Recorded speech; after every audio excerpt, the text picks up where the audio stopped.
Hello, everybody. I'm Martina, I'm Alicia. and welcome to the Summer SOMOS Fun Summer Fun Club, Club. woohoo, which is a lot of fun if you love thinking about language teaching in the summer. And otherwise, maybe it's just a little fun. But today we are talking about something that is so fun for me and Alicia. Oh, I can see my video is going to be a little bit funky town today, so that'll be fun. But today, me and Alicia are going to be talking about assessment, which is so fun for us.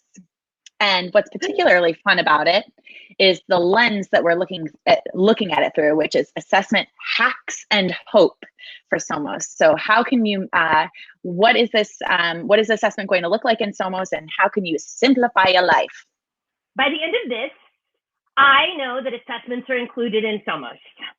I know what kind of assessments are included in SOMOS. I know how to grade them because assessment and grading are different. We're going to talk about that. And most important, I know how to simplify my assessment life. We know that making a change in instruction and switching up your curriculum is a really big undertaking. And we also know that there are so many files and pages and pages and pages in SOMOS. And so you have a lot of questions, and it's probably not realistic to read through the entire thing the summer before you start. So we just wanted to go over this assessment piece so we can put your mind at ease for this, and you can know what you're getting into this coming year. Awesome. We put together a Slammin' Resources document with all sorts of extra stuff. You can read more about anything that you see that we touch on here. And then, if you want to get really down and dirty with assessment, we've got some great resources for you there. Please notice in the bit.ly link, the stuff that comes after bit.ly / is all capital letters. That's the only way it will work. Okay, so check that out. Yes, bit.ly is case sensitive. Okay. So obsessed with assessment we are. If you talk to any teacher or you look at any online forum or any PD, it's all about assessment. When I think about the thousands of hours thinking about assessment that I've spent, I kind of want those hours back in some way. And I've spent a lot of time trying to work out how to find balance with assessment because, yes, it's our job. We are paid to assess and we are paid to report. So we can't get out of that as teachers, and that's okay. That's part of my job. However, I question whether the amount of time we spend on assessment is worth it. And I question whether there are other ways that we could spend our time that are better. Other ways that we could spend our time include finding great ways to connect with kids, finding great resources, but most importantly, taking care of ourselves. We know that every minute we spend in the classroom is challenging, exhausting, amazing, but it's emotionally demanding. And we need to take care of ourselves so that we can do the work to connect with our kids and manage our own expectations around the kids and keep our mindset on this interactive piece rather than on what can the kids do when they're not there yet. So that's a way that I'm really trying to frame assessment for myself, knowing that I'm really obsessed with it. So I hope that this helps you with some of those pieces. In that same vein, Alicia and I are both obsessed with assessment. We have both spent, maybe wasted hours and hours of our lives, mulling over it. And so we feel really confident that what we're going to talk to you about today is good practice, that you can confidently move forward with it. And if you do become obsessed with assessment like we are and want to rethink it later on, great. But you can feel confident moving forward with the plan that we're laying out for you.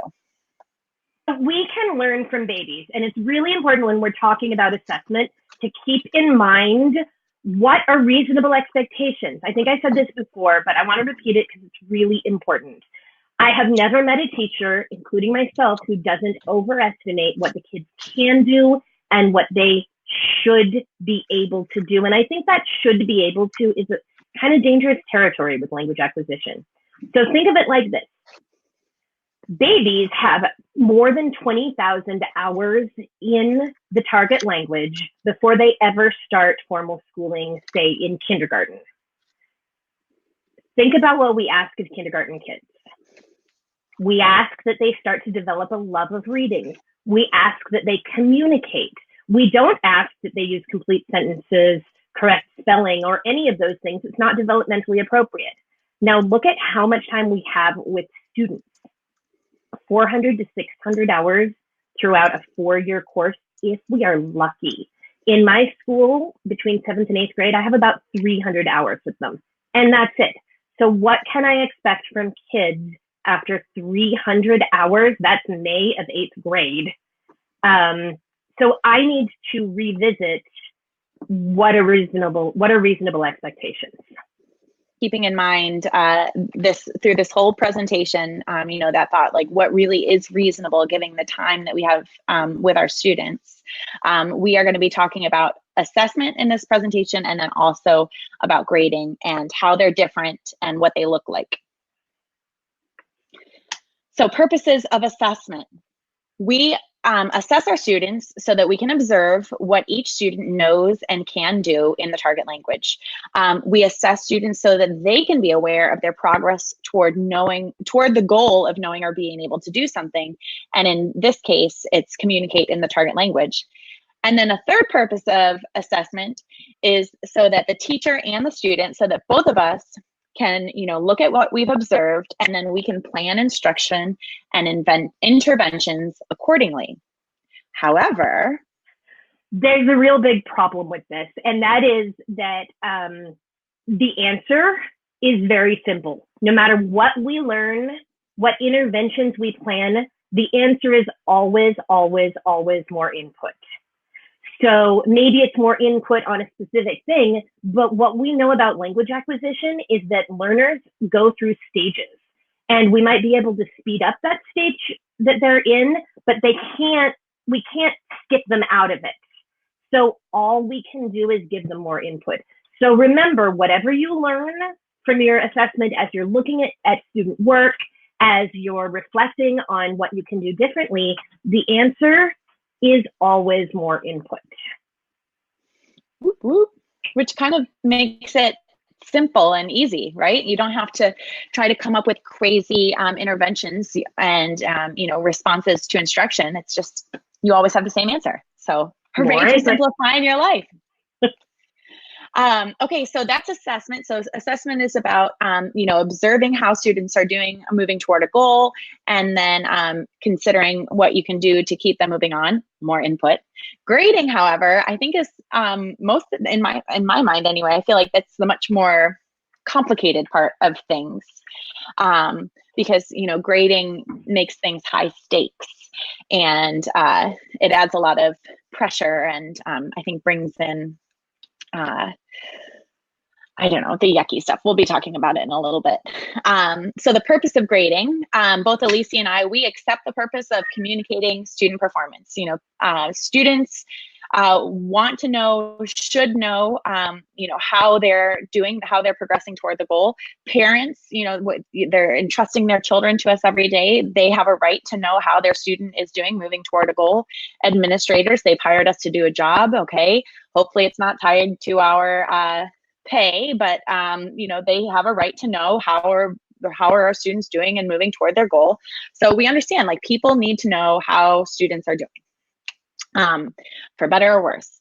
However, the incentivizing student performance portion of grading, both Alicia and I, we reject this. So we do not want to use grades as an incentive for student performance. We don't want to say like, oh, you need to do better at reading, or you're going to fail this class, or you need to really start paying attention and remembering to bring your pencil to class, or you're going to fail this class. So, so often we hold grades as a carrot. We dangle it in front of students. Like, if you do this, then you get a good grade. And if you don't do this, then you get a bad grade.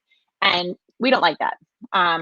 it's harder to deal with them, all of those problems, as management issues, and to do the hard things of, calling home and working with administrators and finding solutions when students are having issues in class and not doing the things that they need to be doing for the class culture to be positive. Those are harder than dangling grades, but they are so much better in the long run. So we choose to deal with management problems as separately outside of the gradebook, and we leave the gradebook for performance.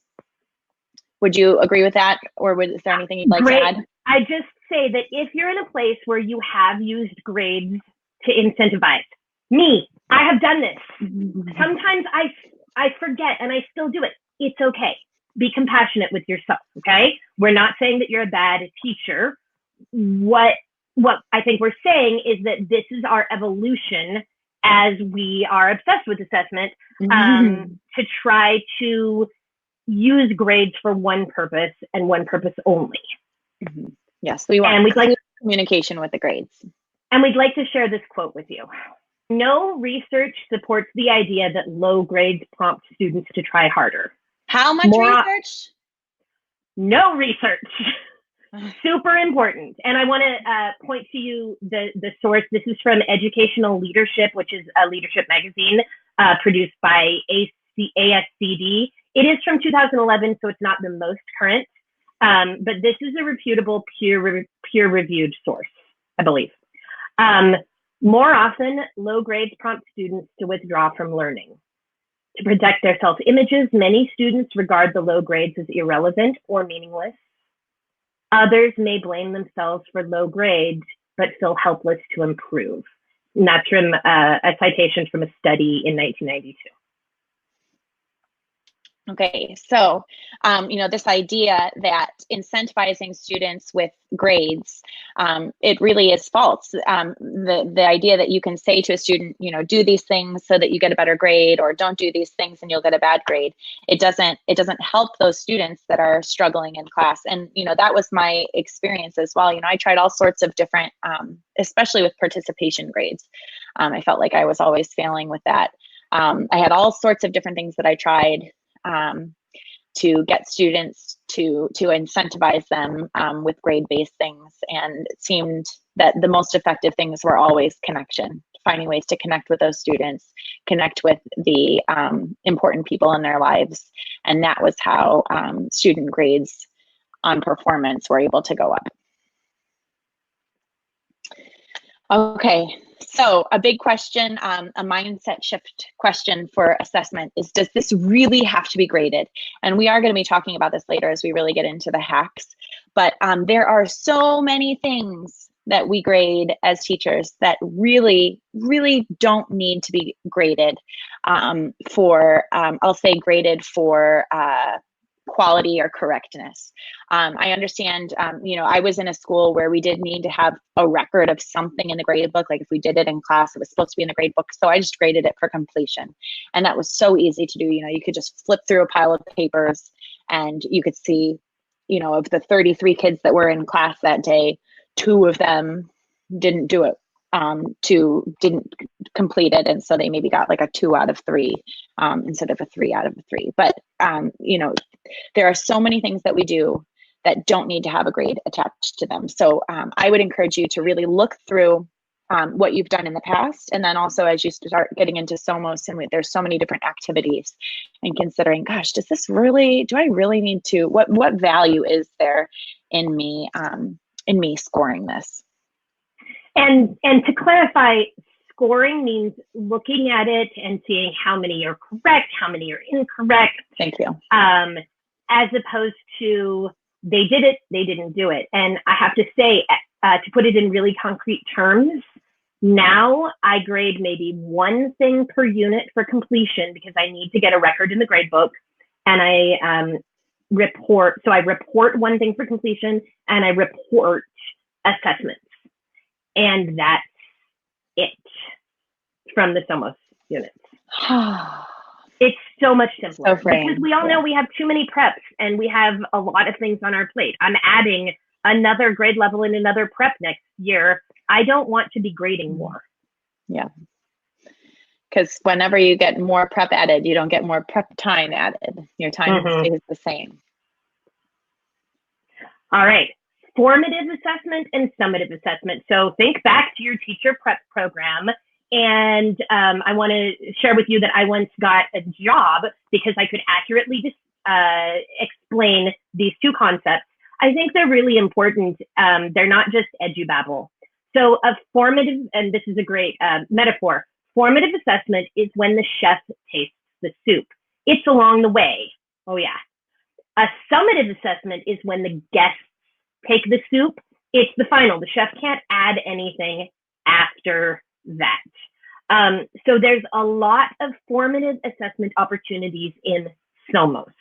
Maybe Martina will push the button and I can show you the next slide. There we are. So remember, formative happens during a learning period. It shows progress. It informs instruction. But remember, all you really need is more input. It might help you decide what you want to give input on. And it's graded for completion, if at all. A summative assessment is at the end of a learning period, say the end of the unit. It shows proficiency. It confirms what you already probably know because you've done lots of formative assessments, and it is formally graded and reported. So that is what goes in your gradebook. So here's some comprehension checks that we recommend using in SOMOS. What does it mean in L1? What did I just say? Which part of this phrase means this thing? And how do you say this in the target language? So an example, if I say, this is a cat in the target language, I'm going to use Spanish. Esta es un gato. I might ask my kids, what word means cat? And they're going to respond to me, gato, right? I'm checking to see. Now, is the word gato important? No. The word that I really want them to know is this is. So, but that's just another way to check comprehension. So assessment is happening all the time in class. You know, you always want to have a thumb on the pulse of what your students are understanding, what they're able to do. But all of these things, all of these check-ins with them, very, very, very few are going to be formal and are going to actually go in the gradebook. So the fact that you have a few number of grades, a few number of assessments, does not mean that you are doing less assessment. It means you're doing less summative assessment. And less reporting formally. Yes, yes, thank you. So here's some types that you're going to find in SOMOS. You're going to find comprehension checks, like I just talked about. Up-down listening assessments, that's where you give a true-false statement and the kids say yes or no, or they stand up or sit down, depending on whether it's true or false. Listening for lyrics, listening for words in a song. Not a summative assessment. Super important. Bell ringers, campanadas, a blind retell. Do you want to explain? Yeah, so just a blind retell, it's a kind of a speaking activity that's really a reading activity.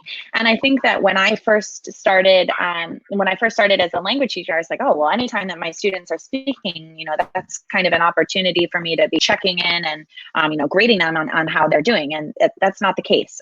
Just because they're speaking or because they're reading or because they're listening, that grade doesn't have to go in the gradebook.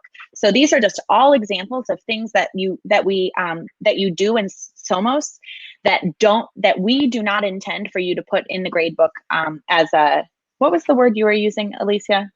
As scoring as a report. As a report, yeah. Yes. These so don't need to be reported. Maybe for completion, but nothing more than that. And so to respond to Ashley's question, yes, I absolutely worry about not having enough grades in the gradebook. So this is where I might take a mural and grade it for completion. Did they do it? Mm-hmm. And that's it. And that is complete or incomplete is acceptable, especially when you have when you're using standards-based grading, because it's either they did the work or they didn't. It's not about the quality of the formative work. What else do we put in the gradebook beside the end of unit assessments? We're going to talk about that. Some of these you might report, but again, just is complete or incomplete. And I can share some more resources about that. Yeah, that's it. We had I think it's it is helpful and valuable for you to have a conversation with your administrator about what the expectation is for grades. I know that at my school, we had to have 10 grades per marking period, which really wasn't that many. It just amounted to 1 grade per week. And so in a lot of weeks that was taken care of with the summative assessments from SOMOS.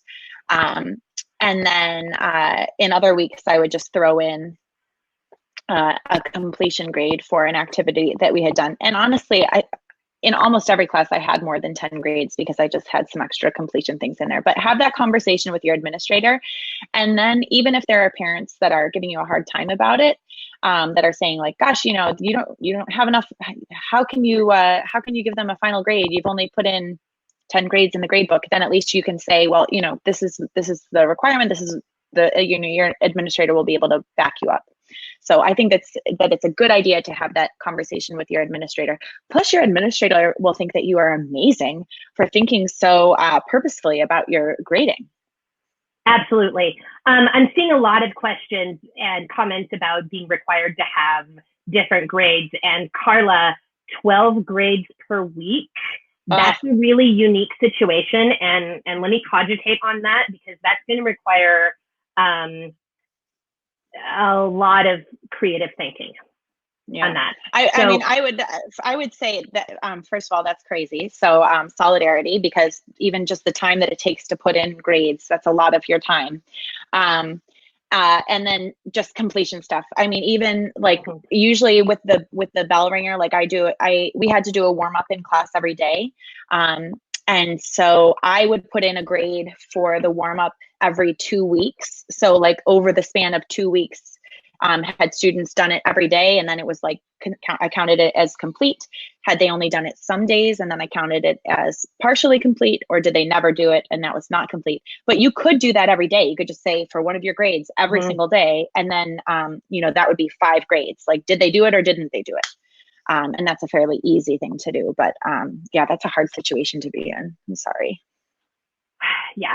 All right. Let's move on. Okay. So in sum, just think, what do my students receive grades for now? What did my grade book look like last year? And which of those things, this is something concrete you can focus on. Which of those things were really formative assessments and which were summative assessments? So a formative assessment might be homework, classwork, projects. A lot of those things can be formative assessments, and probably very few of them were actually summative assessments. The things, I think again about the chef tasting the soup, the final polished end product. So I'm seeing a lot of questions about Gradebook, and I appreciate that these are really concrete questions and you'd really like support, but I want to pause on those and move away from Gradebook and think kind of bigger picture, and then we can come back to the nitty-gritty of like what you have to do, because remember, assessment and grading are different, and we really want to support you with the assessment piece and the mindset to assess. So will you be patient with us? Thank you. Well, yeah, we can definitely come back to the gradebook things at the end. Okay, so we want to look at the presentational assessments and grading and so on. So what are you going to see in terms of presentational assessments? Presentational being presentational writing and presentational speaking. And what does the grading look like for those assessments? And a key piece about presentational is that presentational can mean unrehearsed. Yes. Okay? Oh, thank you. Yes. Presentational, we're using that word because we are in a false context. But yes, we're using presentational because that is the mode of communication. In ACTFL speak, we have interpretive, we have presentational, we have interpersonal. And the presentational is the writing and speaking, but it doesn't have to be rehearsed. So these assessments, these presentational assessments in the curriculum are not rehearsed. Students are not preparing and revising their writing over time. They're not preparing spoken presentations, oral presentations to give in front of the class. So let's not be confused about that. And now I am bringing back Alicia. Here she comes. She's back! That's very frustrating, but that is what it means to live in a city sometimes. I'm going to finish my thought. Yes, hopefully I did. We can go back later. Or maybe I said something crazy for you. Okay, so this is the presentational rubric that that I use, and that is available to anyone, not just anyone using SOMOS, to use if you'd like. So my students are all graded with reference to a rubric. And the rubric is based on the ACTFL performance descriptors, which are based on the ACTFL performance guidelines, or I'm sorry, ACTFL proficiency guidelines. So proficiency is real world, and we can't measure that in the classroom because the classroom is not a real world context. The performance descriptors are lined up with the proficiency guidelines, so you can look and you can say, okay, this is what their performance looks like in the classroom. So in the classroom, I hope for my students to be performing at in each level.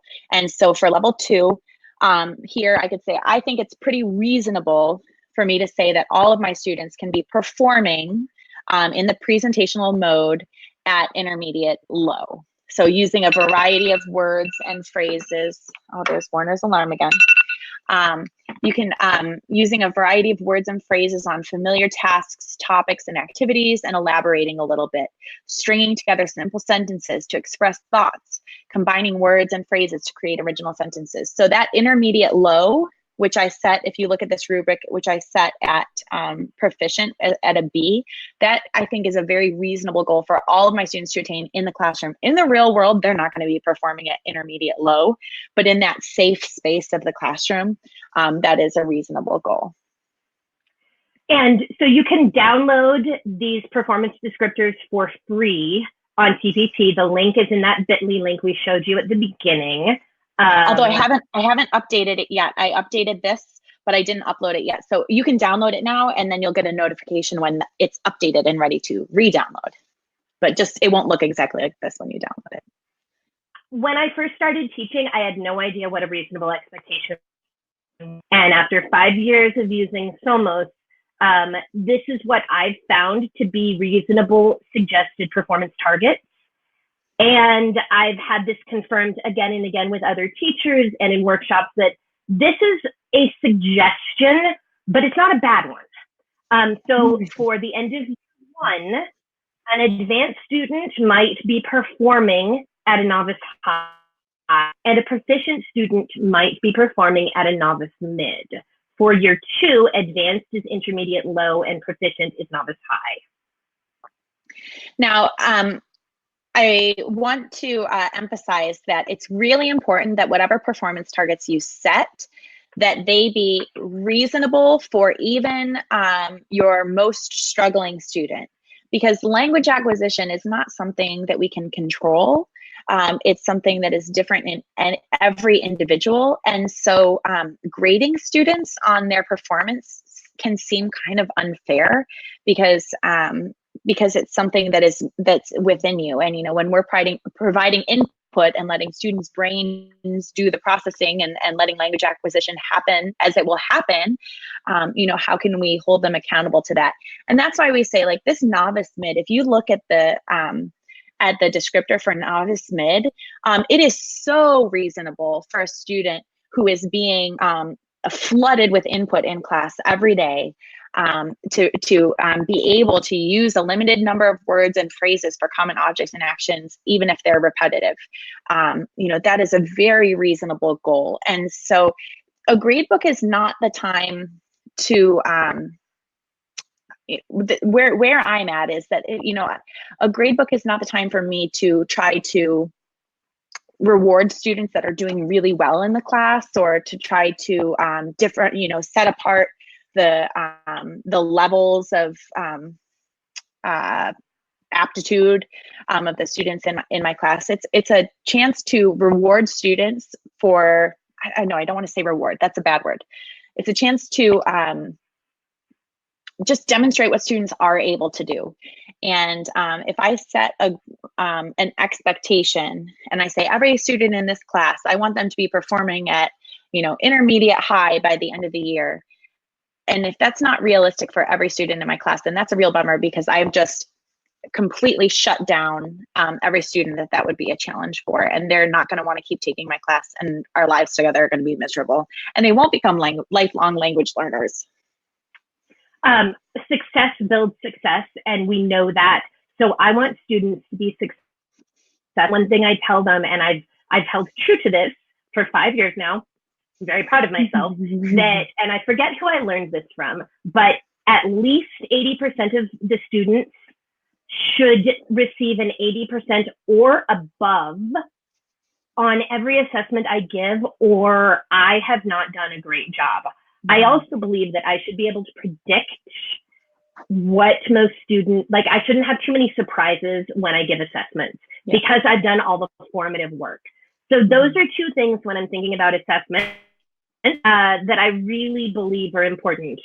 And if they don't, if 80% or above don't get that 80%, I actually throw out the test and I tell them, and I own that for giving them an assessment that did not adequately measure what I was teaching them, right? And then to reframe it in more of a comprehension-based context, I gave them an assessment that didn't give them a chance to share what they know about the input that I've given. Yeah, and I think that also, I've gotten the reaction before, like, oh, this is like giving everybody a trophy for participating. And I don't think that this is that. I think that, where grades are high stakes, and,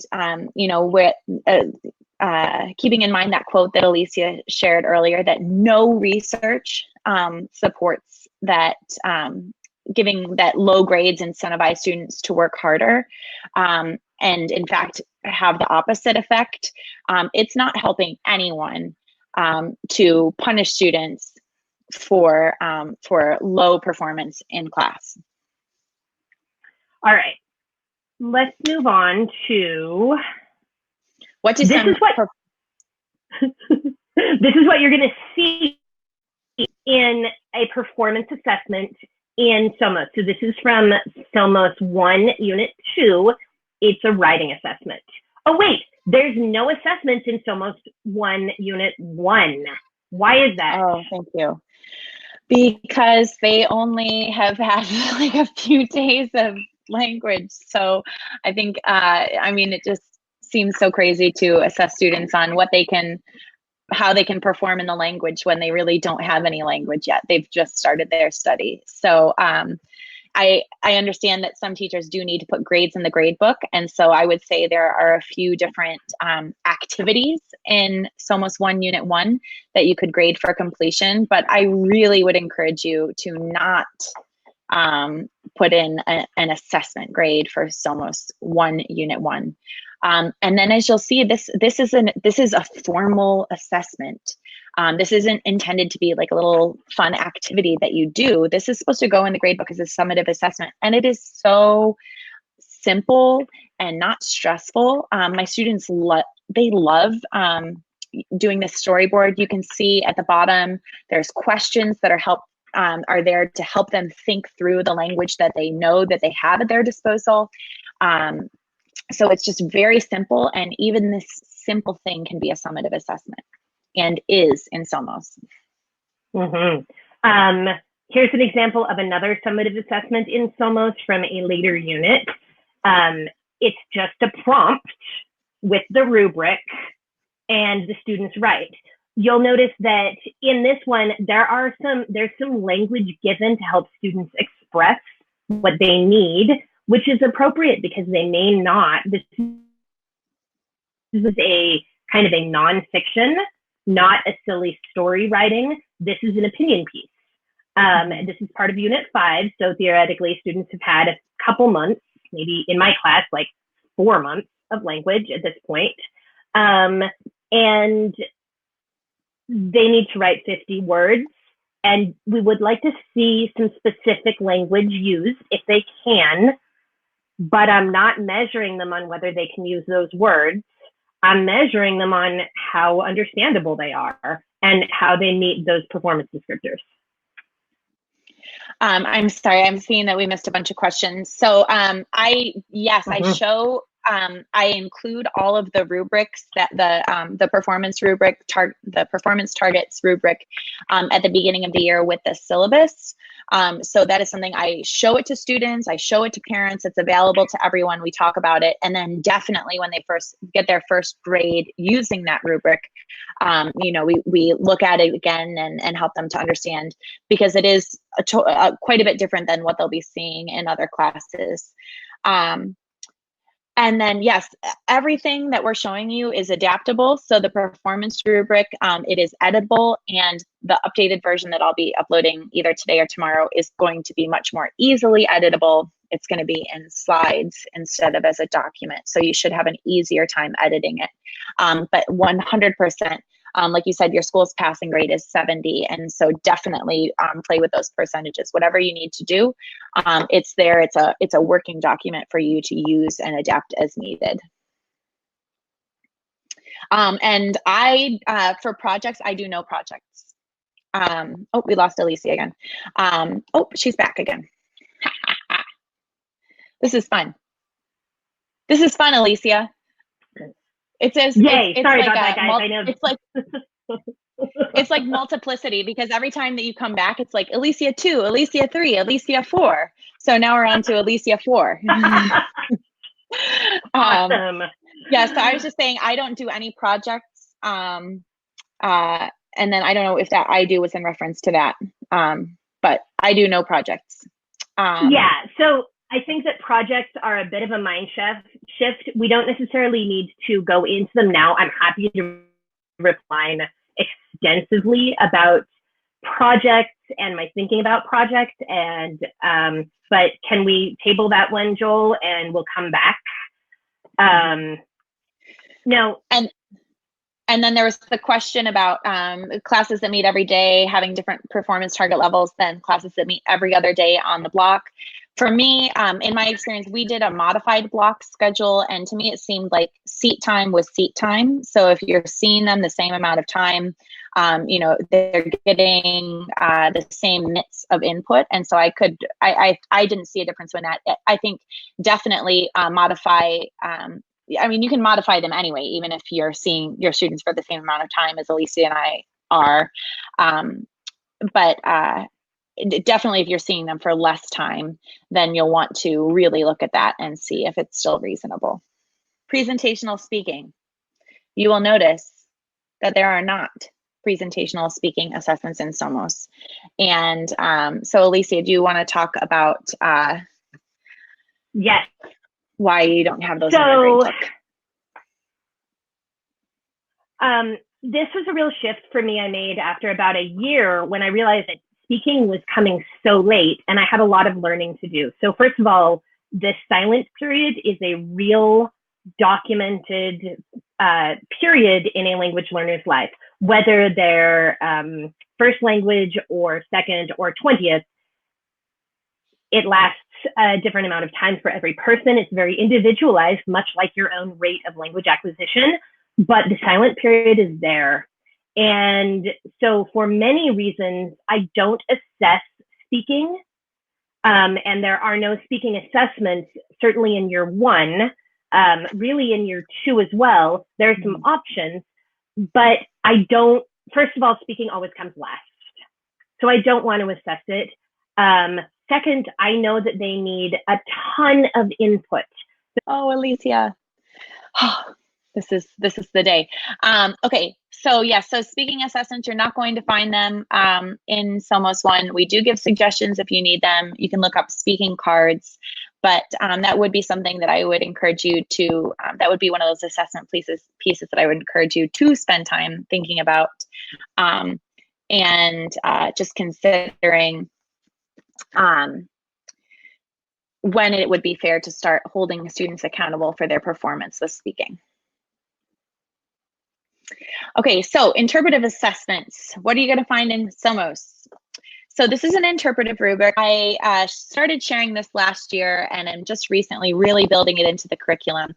You'll notice that this is not in reference to the actual performance descriptors for interpretive mode, because those performance descriptors, which are based on the proficiency guidelines, are written in reference to what extent can a student interpret authentic resources. And the assessments, the interpretive assessments in SOMOS are not authentic resources. I have considered extensively making them in reference to authentic resources, but I don't think that that is super valuable. And I have a big blog post in the resource document that you can read to understand my thinking behind that. But so instead, I use an interpretive rubric that is more in line with what your English language arts department might be using on reading comprehension. And so this is that rubric. In the past, though, I have shared this one. And so even though, sorry, this first one here is what I will call like the official interpretive rubric for SOMOS. You know, you can make your own decisions. And Alicia, I know you prefer this older rubric that I had shared. So last year, I used the brand new rubric, the official rubric. I switched out everything. I switched out my gradebook and my rubrics and my learning management system and all of this. And I used it, and I didn't like it as much. I felt like it didn't capture the information that I wanted to capture, and it didn't match the language I was using about assessments. So I decided to go back, because you know what? I'm the captain of this ship. Just because Martina suggests it doesn't mean that it's the only way. And I think it's really important to empower ourselves as teachers of like, this is an idea, but it didn't feel right to me, so I'm doing something else. Yes. And so I'm going to be sharing both of these too. I think it will be, as I'm going back and updating units, I am rewriting some of the questions on the assessments and giving grading keys in reference to this rubric. And so as time goes on, this one, this first one, this official one, might make more sense for a lot of people. But if you ever are looking at assessment and that first rubric doesn't really, if you're like, I still don't get how I would line up this assessment with that, we will also be sharing this one so you can use it too. All right. So here is a very simple summative. This one I think is suggested as a listening assessment in SOMOS, but this could be listening or reading. So reading would be if the student is actually reading the paragraph themselves, and then listening would be if the student does not see that paragraph, but if the teacher is reading it aloud to them and they have to answer the question. So it can be either one. So some things to notice about this, the text that students are reading or listening to in interpretive assessments is in the target language. However, the responses are in English. And why would that be, Alicia? Well, if I really want to measure what students understand, not what they can infer because they're good at taking tests, I really want to measure L1 comprehension. Can they match meaning to word in the language, not just pull out sentences and like turn them around and make their best guess? So a good test taker, if you have the text in the target language and the responses in the target language, a good test taker will be able to respond correctly to the questions, even if they have no idea what the text is actually saying, just because they can use their matching language chunks skills and their skills of deduction to respond to the questions. But this will show you that you know that the student understood the text. The next one is a little bit more open to interpretation, as in there are, this is more like short answer. So students might answer in a variety of ways, which means that interpretive rubric becomes really powerful because you can say, well, the student got this piece, but missed this detail. So it's not quite exactly the whole pie, but it's most of the pie. So maybe that's proficient plus, or maybe it's just proficient.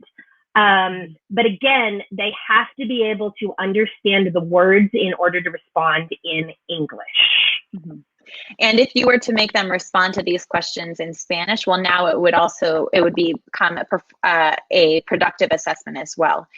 So now if they give you the wrong answer and they've written the answer in the target language, it might be because they misunderstood the text, or it might be because they didn't know how to write the information correctly in Spanish. So that's why we just want to isolate skills. We're just looking at the interpretive mode. So those are, and here's a listening piece. So the teacher reads a statement, and this is a two-part assessment, which I really like. The teacher reads a statement, and students identify whether it was said in the past or in the present, and then they translate the statement as best they can. So again, it's kind of a general, do they understand if it's past or present, which is interpretive, right? That's important. And what words do they actually understand? Do they understand the whole phrase? Do they understand most of the phrase? That sort of piece. So what's next? I think next we should answer some of these questions. Yes, I was just going back through those. So I saw, a common concern was teachers feeling like their administrators would bring up the rigor. And that is a really tough conversation to have. Honestly, my school, my administrator was the opposite. She didn't want to see students, anything, if you had too many students below a C, like that was really frustrating. She was perhaps pushing too hard for all students to be having high grades. But I think, again, she was someone that had really dug into the research on assessment and seen that low grades actually de-incentivize students from working harder and, overcoming obstacles in the classroom. And so I think that was something she had really bought into. For those of you that are in situations where your administrators will see that all of your students have B's and A's and feel frustrated, that's a conversation that you're going to have to be opening up with them over time. And it's never easy I don't want to say to try to correct your admin, but to bring in that conversation. A summative assessment is supposed to be given at the end of a learning period, showing that student, like confirming what, the chef tasting the soup, confirming that students do know what you think they know. So students should be doing well on assessments because you're giving the assessment when you have, after you have been checking in class to see that students are performing where you think they're performing. And so you could maybe say to your administrators, oh no, we're doing lots of formative assessments in class. And, on those formative assessments, trust me, there's a whole range, but I'm really holding off on these summative assessments until all students can be successful, until all students can complete the task, so that I can, demonstrate that they are what they are able to do. I don't know. What would you say about that? Well, and I would say, remember that one of our biggest mindset shifts is that every student is capable of learning a language. And we want to support that. And one of the reasons I'm so drawn to this community and this way of teaching and thinking about teaching is that every student is successful. And I think if you, when I've approached my admins, and I teach in a high income independent school where the separation between the high academic kids and the low academic kids is very pronounced, but it's not very pronounced in my classroom. And I take that as a real positive, but it has required a lot of administration education and approaching these conversations in a loving way, but also saying, don't we want all our kids to be successful? Isn't that our job? And starting like that. So and I know Alicia and I, this is something that really matters to us. And we would love to support you in having those conversations with your administrators. Confidence is going to go a long way. Fake it till you make it. So even if you're not 100% sure how to articulate what you're doing, you know, we've said a few things in here so far, and we would be happy. Maybe we can come up with like a quick quotes sheet of some things you can say. Then you can just practice them, saying them in front of your mirror with great confidence. And so then when your administrator comes to you, you can come back at them with one of these quotes with great confidence. And then they'll be like, wow, they really know what they're doing. I better back off. Right? Because we are the experts. And I do have a resource that I'm more than happy to share that has some comparisons and some language to help administrators understand some key differences in what we do based on a different, more classic approach to language teaching. So I will be sure and put that in the link. Mm-hmm. Thank you. All right. And then let's see, what was do we have more questions in there? I saw my students it was 50 minutes 5 times a week. And yes, CI is totally rigorous. I mean, I think the class can be rigorous, but the assessments don't have to be. Mm-hmm. And I think that inviting your administrator to come and watch and talk about what rigor really means, listening in a different language, processing it, and responding to it, that is all really hard. I hope that you guys have the opportunity to go do a demo class either at NTPRS or IFLT and be, or in any kind of conference or presentation, and feel what it's like to process in a language that you don't speak. That's rigorous. Yes. So having the language to explain that to admins is what we hope we can help you with. Mm-hmm. There's been a few questions about what to teach for introductory courses, and we'll talk about that another time. We can jump in on the comments later. One question that does pertain to assessment: do you have students complain that they can't get 100%?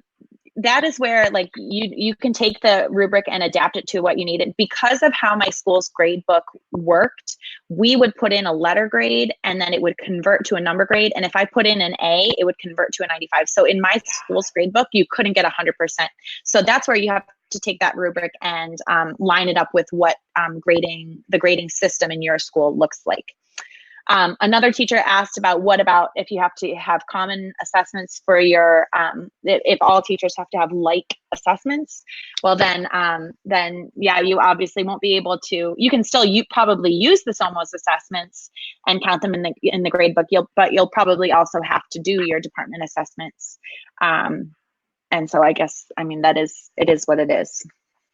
And I would add to that is, I see that as a real opportunity to jump in on the assessment writing team. Yes, it's more work, and yes, maybe you don't want to advocate, and I recognize all of those pieces, that isn't a role for everyone. But if you feel like you have something to contribute, get on that assessment writing team. Say, could we make it more like this instead of that? And generously, graciously help move the pendulum. If you aren't happy with the common assessments and how your students are doing on them, help change it. It's okay to be a subtle change maker. You don't have to go in with your drums banging like me, but it's okay to subtly start making changes in your department. You are an expert in your field. Yes. I hope that you are looking at your calendar, at least on a marking term basis, and backwards planning.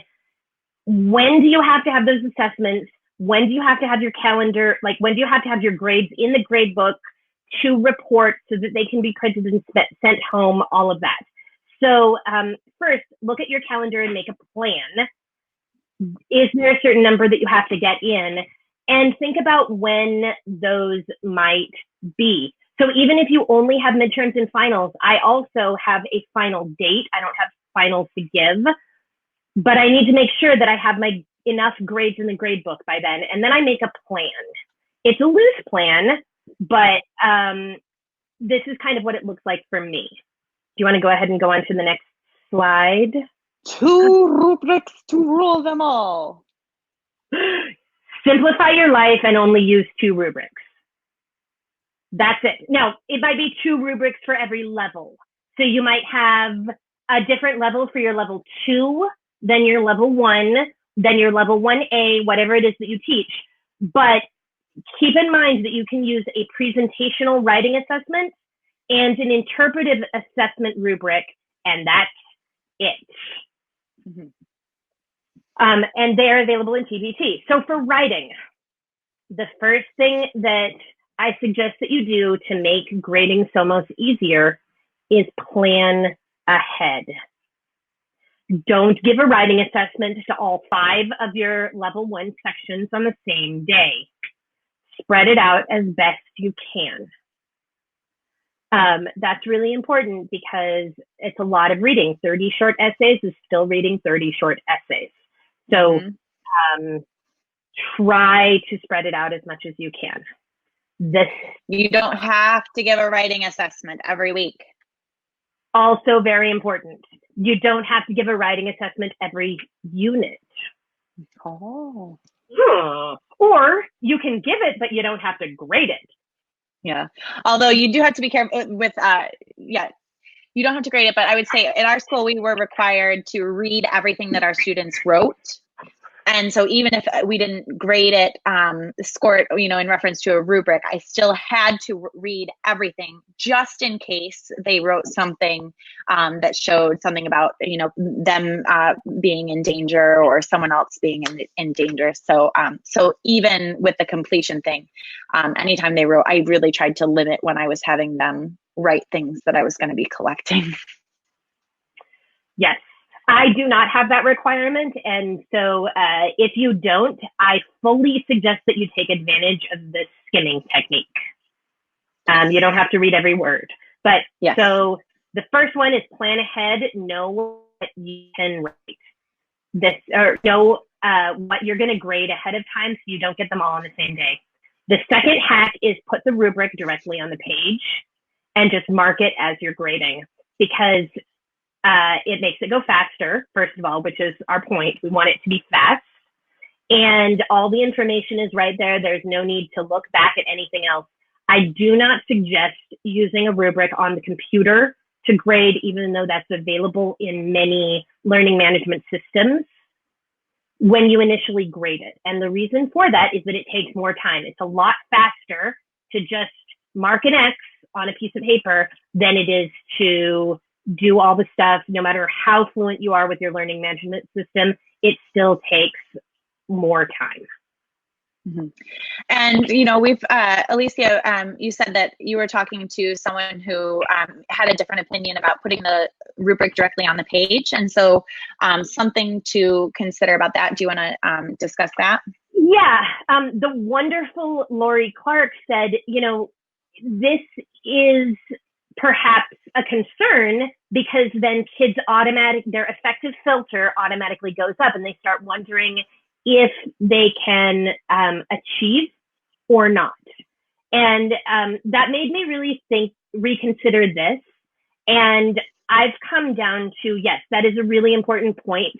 But I think some of that is reframing the discussion from grades to proficiency, which is something that I'm always trying to do. It's not about what grades you get. It's about what you can do in the language, and I want to support you. It's about setting attainable goals so that novice mid for end of year 1, that's attainable. Mm-hmm. And then the third piece is that 90% of the kids don't read it anyway. And I've seen that again and again and again. However, parents really like it. They really like to see that it's visible. It's also good practice in our educational world. If you go to any standards-based grading seminar from Robert Marzano or Rick Wormley or any of the big assessment names, that is absolutely what they suggest, is making your learning targets visible. So in my community, in my context, that's what I do. Yeah. So the reason that we wanted to bring that up was, again, just to say that the way that we're presenting to you is not the only way, and you are the captain of your own ship, and you have our permission. You don't need our permission, but you have our permission anyway to go ahead and make those changes. And if you think about that and you think, you know what, I'm gonna agree with that. I feel like putting the rubric on there is going to immediately raise students' anxiety levels, and maybe they won't be able to perform as naturally as they would otherwise. You feel free to take the rubric off the page. It's totally fine. You can do what works for you and your students. All right, hack number 3.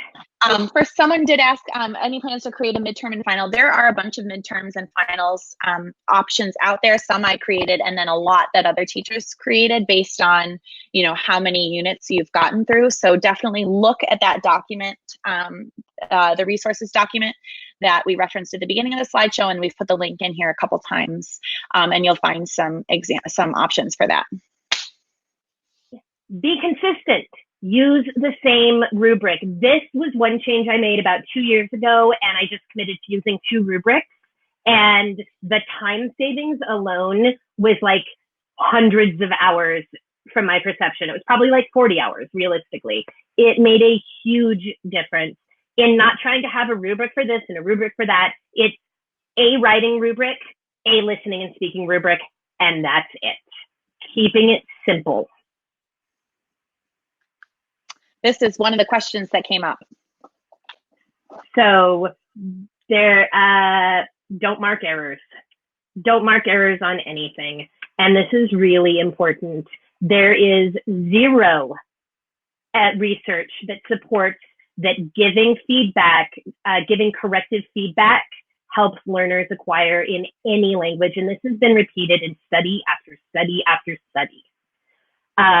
It's also a mindset shift. Focus on what learners can do, not what they can't yet do, not on their errors, because if you're familiar with Dr. Bill Van Patten's thoughts about errors, there is no such thing as an error. It's just an indicator of the developmental stage that the learner is at.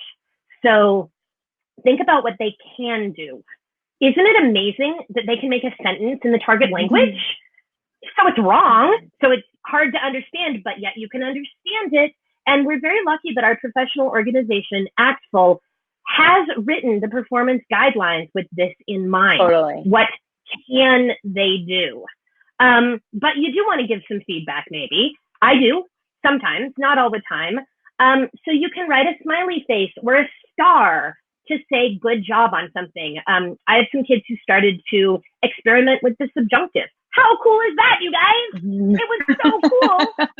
And sometimes they got it wrong, and that's okay too. I still gave them a smiley face for like pushing themselves communicatively. Okay. There's another option that's a little more time consuming, and I do use this second option for feedback about once a month as I grade papers per class. Let's go ahead and show that. I adapted this from teachforjune.com from Scott Benedict. So which on we this, highly recommend. It was like my gateway to standards-based grading and figuring out how I wanted to grade. Same. So this one is, I have a place for one thing that the student did well and one thing that they can work on for next time. I give them this, I mark the one thing, and I say, hey, if you want to go over this in more detail, come see me after class. Come see me during office hours. I'm happy to talk about it with you. I've had 2 kids in 5 years actually come back because Spanish is my life, it's not their life, and that's okay. Mm-hmm. Yeah, and I would say with the do not mark errors, you probably have students that really want you to do that, and so the compromise that I came up with for those students that are really looking to exercise their monitor, I would mark 10 mistakes. 10 errors on a writing piece, and that's not much. It wouldn't be all of them, but it would just be 10 things that I thought were fairly digestible to the student. And I would not do that on everyone's paper. Only for those students that I knew are wanting it. Now, I see that somebody said feedback is necessary for high schoolers. And I would say that there's a difference between feedback and corrective feedback. Totally. And at any level, I believe, based on the research that I've read, that corrective feedback doesn't do anything for the learner except depress them. I'm still a little depressed about a paper I wrote in university level Spanish 2 that came back covered in red because I had worked for like 20 hours on that stinking inappropriate assignment. And I did really poorly on it. And it made me not want to keep studying. That's not how I want my students to feel. That's my personal choice based on the research. Go ahead. Another question is, how do you explain when a student challenges the grade? So in all transparency, I rarely have a student challenge a grade. I often have parents challenge grades. And that's a function of the context and type of school that I'm in. And what I talk about, I have work samples from other kids if they want to get that nitty gritty, but I usually don't. I say, well, why don't you try it again? This is the grade you got today. It's just a snapshot.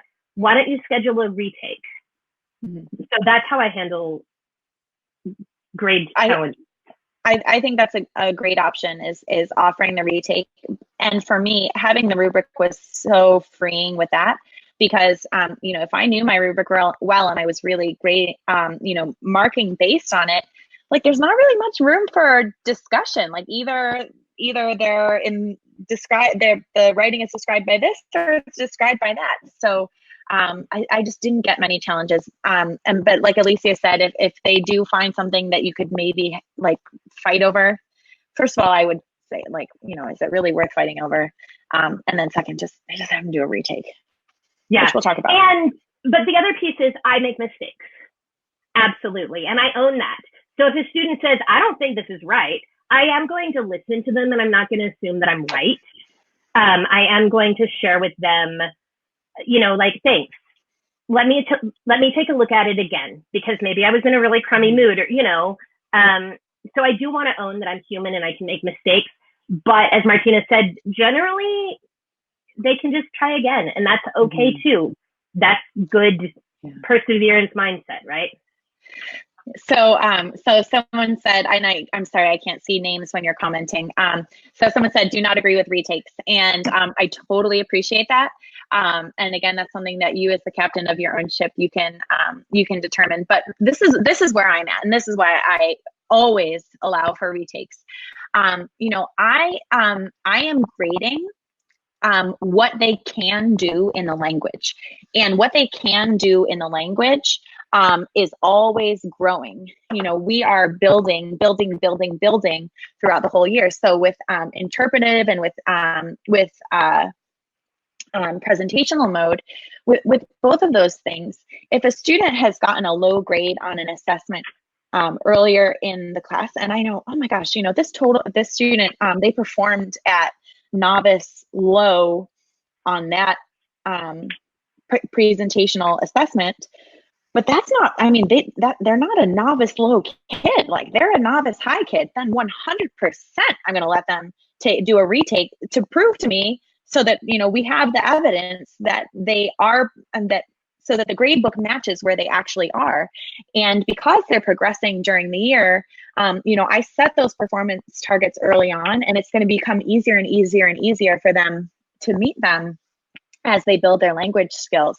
So I definitely want to give them the opportunity to retake, because I'm not assessing their knowledge of information, even in the reading assessments. I'm not assessing do they know about this thing. I'm assessing, can they understand the language?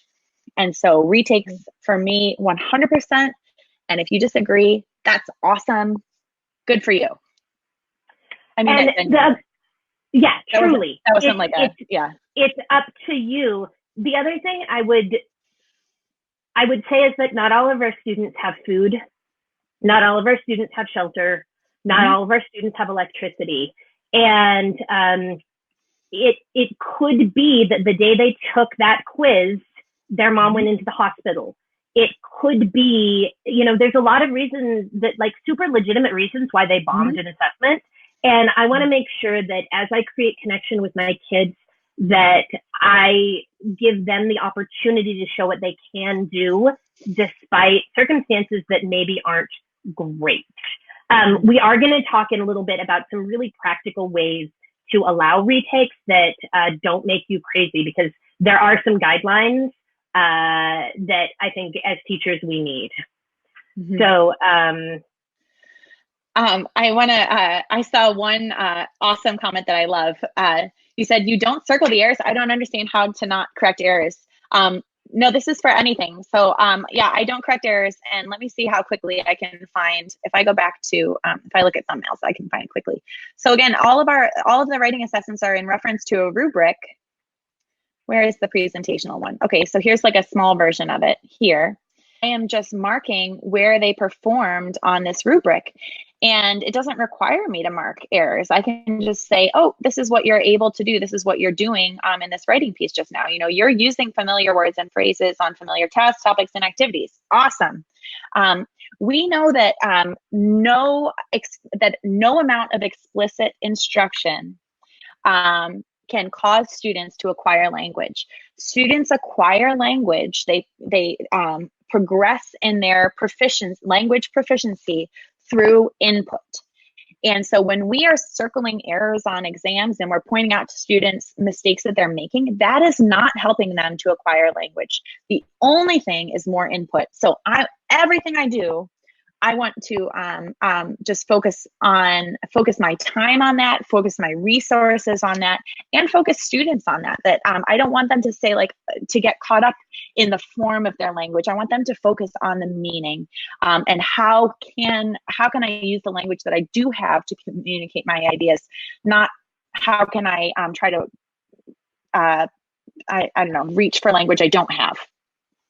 And I would say that it's the same for reading. So I saw somebody say, do you notice that your afternoon classes do better than your morning classes if you've got the same section? I don't. Kids might share, like, oh, we had a quiz and all my quizzes are unannounced. So, like, that's kind of big information in my world. But I don't see them sharing answers because I never mark incorrect answers. I just mark on the rubric where they are, so that that helps deal with that problem of multiple sections. Yeah, totally. Oh yeah, and no, and it would be fairly easy. Most units include a retake, and even if they don't, someone has probably shared a retake assessment for them in the collaboration drive. And so if you really are concerned about that, which I honestly never encountered that, you could give 2 different versions of the assessment if you needed to. So Audrey, I'm going to talk about what do I offer this. So the question is, do you offer them additional vocabulary in the target language or tell them to use what they know? In terms of writing, for me, it's always I tell them to use what they know. Spanglish is less comprehensible. They can't, or English, it's less comprehensible, so they can't express themselves, so they're lower on the rubric. But from day one, we talk about use what you know, use what you know, use what you know. And I never have dictionaries. I got rid of all of my dictionaries. Every now and again, I model word level dictionaries, but I also really intentionally model circumlocution. And I can share some resources about what that looks like in other people's classrooms and in mine. Definitely. Annabelle Williamson has some circumlocution posters and some blog posts on that. We're building in some circumlocution focused activities into Garbanzo. And also that offering additional vocabulary, that's one of the reasons that I think it is helpful to, especially early in the year when students are first starting to take these presentational writing assessments, to ask them questions in English that they know how to say the answers to. So in the example of the rubric that we looked at earlier, it was a storyboard and they had to write the story. sometimes students get so just caught up in like, how can I say this in a way in using language that I have, ask them, is it a teacher or a student? Where are they going?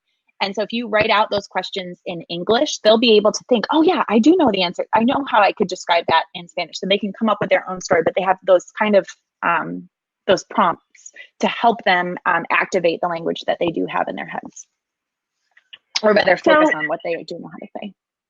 Let's move on to the hacks for reading and listening, because we are running kind of long, and sorry about that. But first, use the assessments that are included.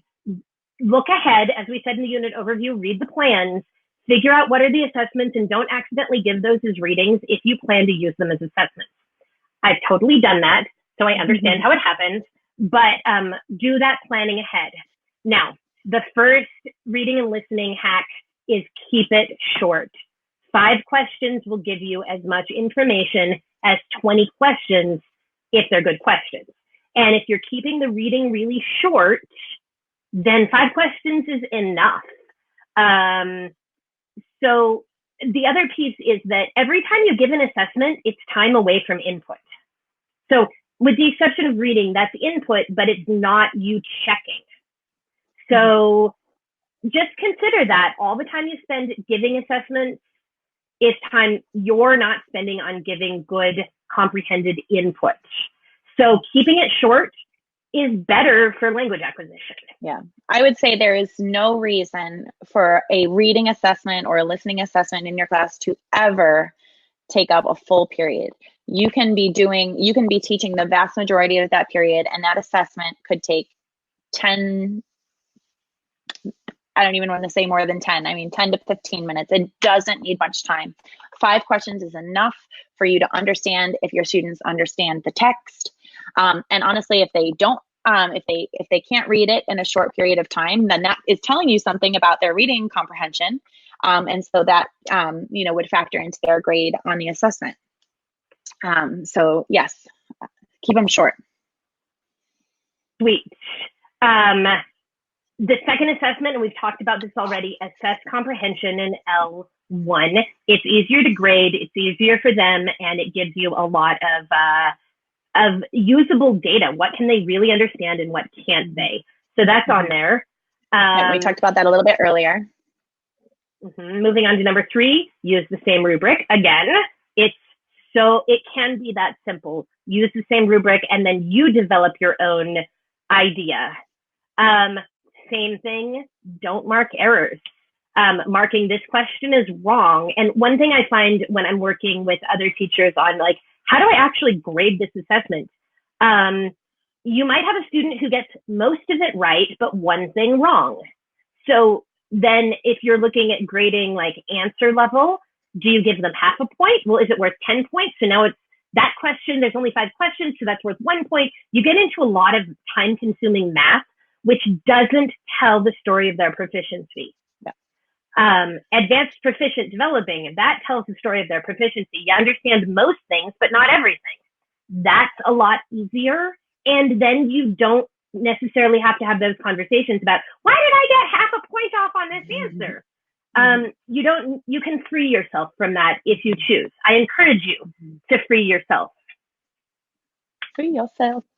Yeah, and that made me think of, although it's not directly related, what happens when a student turns in a paper and, they were supposed to write the answers in English, but they wrote them in Spanish, or they missed a question, they didn't write anything, whatever. And I would say, again, I want to see what students can do. And so I will almost always give those assessments back and say, you wrote your stuff in Spanish, can you do this in English? So I'm not trying to punish students for not following the directions or for not being very thorough.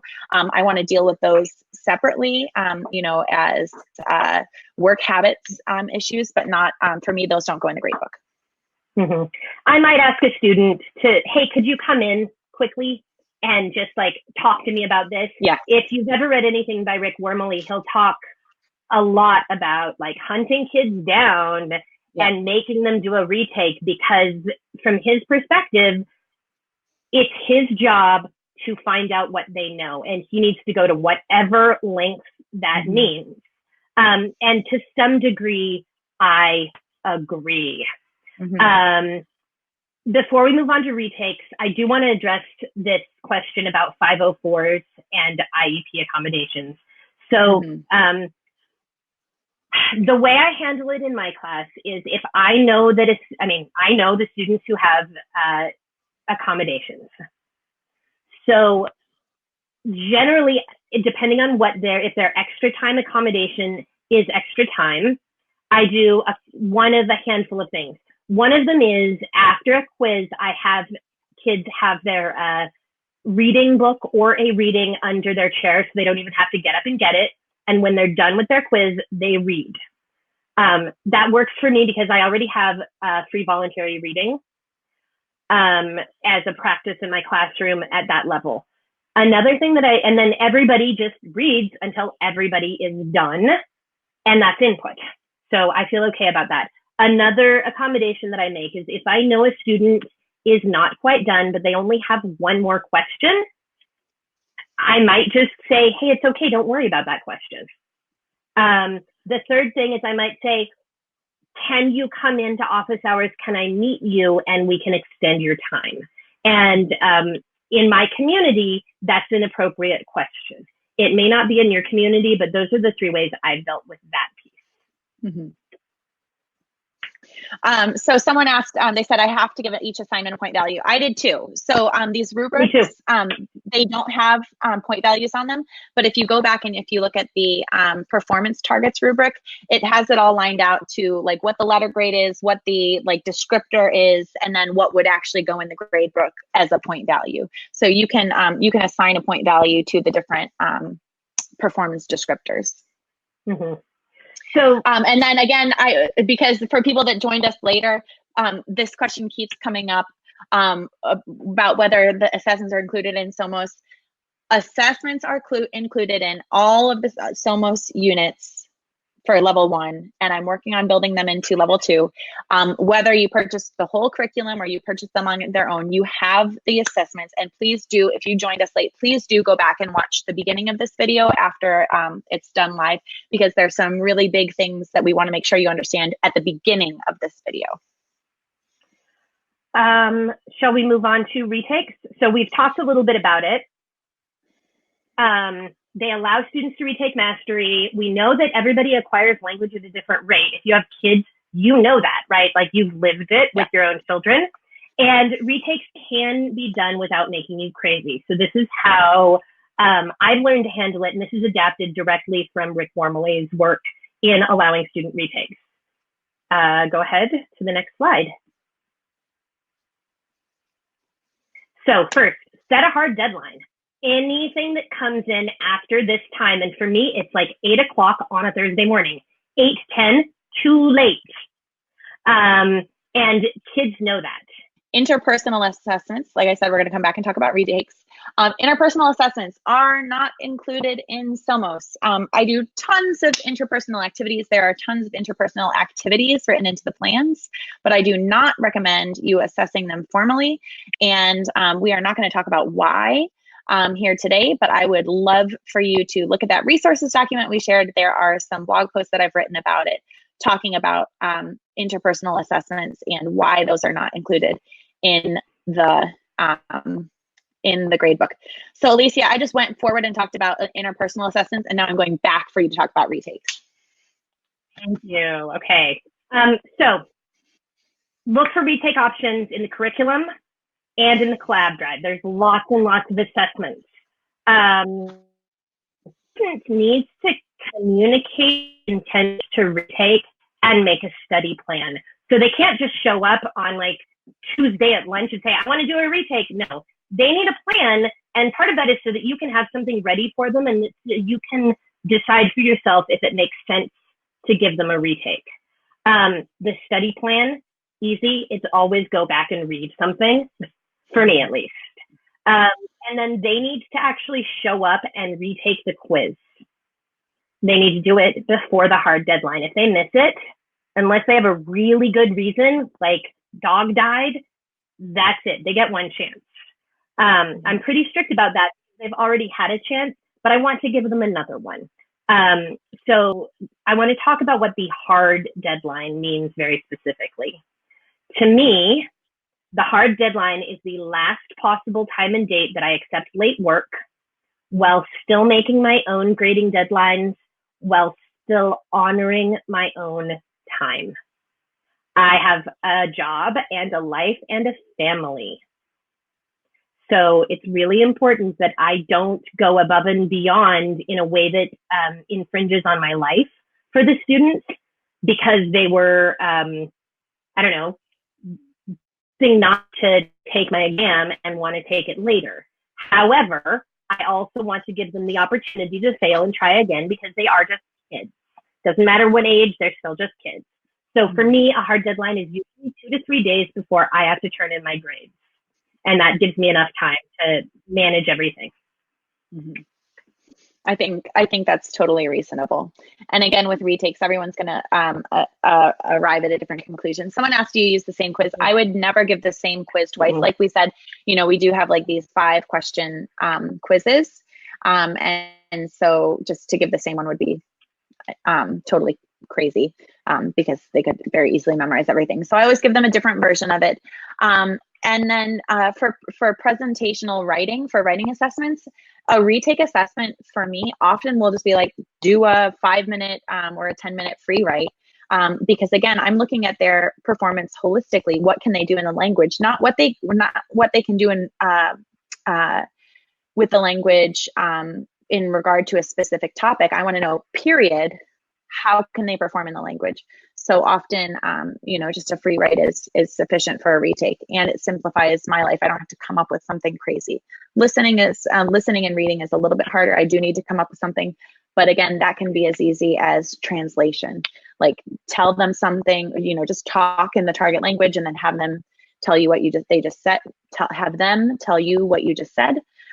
Or for reading, type something up really quick and have them, or find a chapter from a book that you think that they should be able to understand, or a page from a book, and have them tell you what it means. And for retake options, again, go to the Collab drive, and I'll post the link, or maybe Sam can post the link. That has a ton of resources. It's also in the bit.ly link that we talked about. Okay. And all right. So I talked about that. And, we're to the end. We're to the end. Resources that we love. So these are 2 books that have had a profound impact on the way I think about assessment. A Repair Kit for Grading is really short. Fair Isn't Always Equal is not short. It's very heady, but if you really want to dig deep, it's a great, great book. And I would love to talk to you about it at great length if you want. All right. So let's see. Yes, someone asked, do you give them the highest quiz grade? Can you guys still hear me? Okay. So do you give them the highest quiz grade? Yes, I always give them the highest grade. Again, I want to see what they can do, and if they're able to perform higher. As time goes on, and they're getting more input, they should be performing at higher and higher performance levels. And so almost always the higher grade will be the more recent one. And so I just get rid of the other one. I don't average them together because again, I want my grades to communicate what can they do in the target language, and what they can do at this current moment is the most accurate, not what could they do at the beginning of the quarter. Yes. So Mary's question, do I mean, for example, 2 to 3 days before the end of the quarter?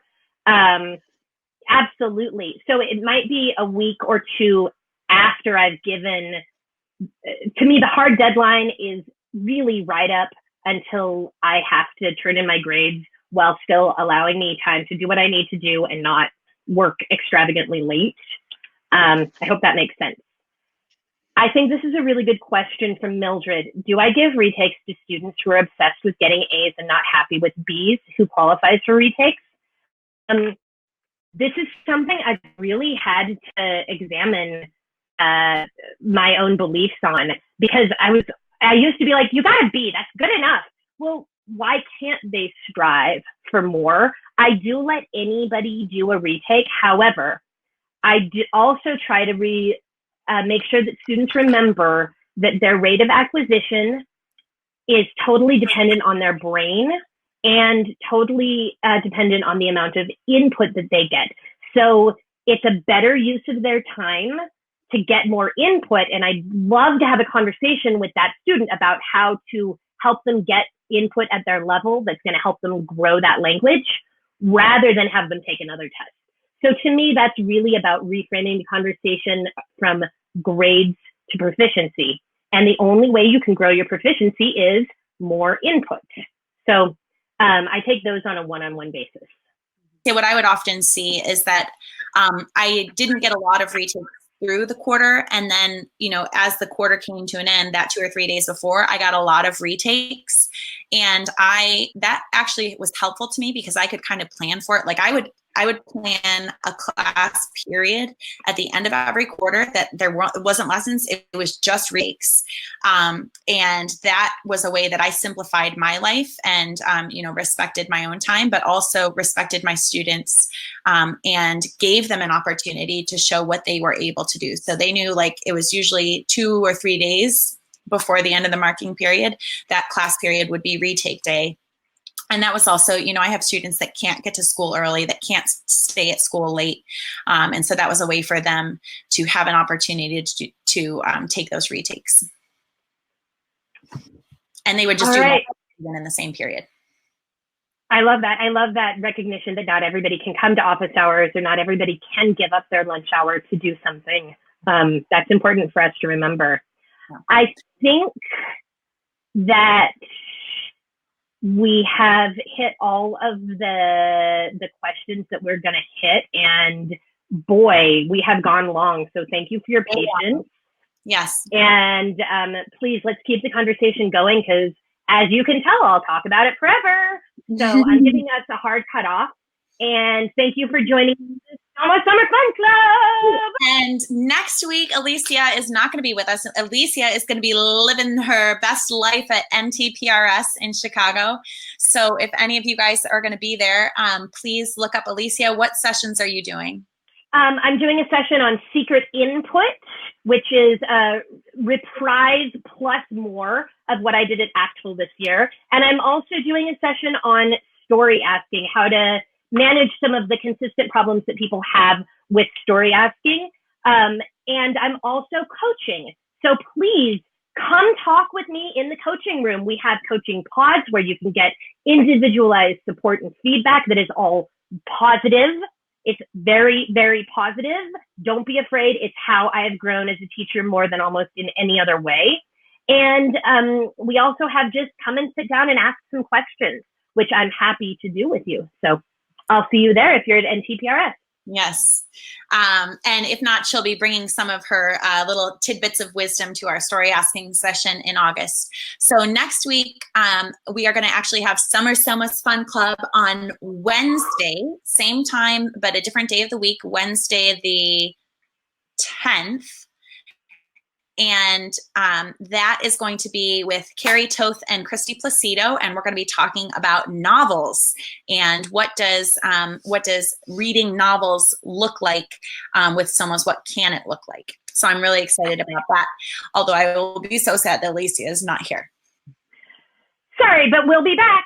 Yeah, we'll be back together. I'll be seeing you the week after in person at IFLT. Yes, we'll both be there. So thanks, everybody. Have a great rest of your week. Bye.